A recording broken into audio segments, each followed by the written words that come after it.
ভারতের প্রধানমন্ত্রী নরেন্দ্র মোদী পেহেলগামের অপরাধীদের কল্পনাতীত শাস্তি দেওয়ার অঙ্গীকার ঘোষণার পরই ভারত নিয়ন্ত্রিত জম্মু কাশ্মীরে শুরু হয় ক্ষমতাসীন বিজেপির বুলডোজার নীতি। সশস্ত্র গোষ্ঠীর গুলিতে ২৬ জন নিহত হওয়ার ঘটনায় কুশীলবদের ধরতে না পারলেও শুক্রবার থেকে সন্দেহভাজনদের ঘরবাড়ি ভাঙতে শুরু করেছে জম্মু কাশ্মীরের প্রশাসন। শুক্রবার দুটি বাড়ি ভেঙে গুড়িয়ে দেওয়ার পর শনিবারও বুলডোজার চালিয়ে ধূলিসাৎ করে দেওয়া হয়েছে আরও দুই সন্দেহভাজনের বাড়ি। দক্ষিণ কাশ্মীরের অনন্তনাগ জেলায় যে দুটি বাড়ি শনিবার ভেঙে দেওয়া হয় তার একটি বিস্ফোরণ ঘটিয়ে অন্যটি বুলডোজার চালিয়ে। সেই দুই বাড়ি পেহেলগামে চিহ্নিত দুই জঙ্গির বলে দাবি করেছে নিরাপত্তা বাহিনী।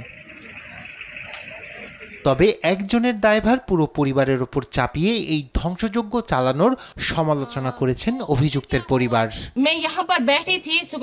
নিরাপত্তা বাহিনীর সদস্যরা এসে আমাকে প্রতিবেশীর বাড়িতে চলে যেতে বলে। আমি দেখলাম ছদ্মবেশী পোশাক পরা একজন লোক বাড়ির উপরে বোমার মতো কিছু রাখছে। এরপর চোখের সামনে বাড়িটি মাটির সঙ্গে মিশিয়ে দেওয়া হলো। আচ্ছা বলুন তো, আমাদের কি দোষ? বাড়িটির কি দোষ? আমরা তো নির্দোষ। আমার ভাই যদি কোনো অপরাধ করে থাকে সে শাস্তি আমরা কেন পাবো?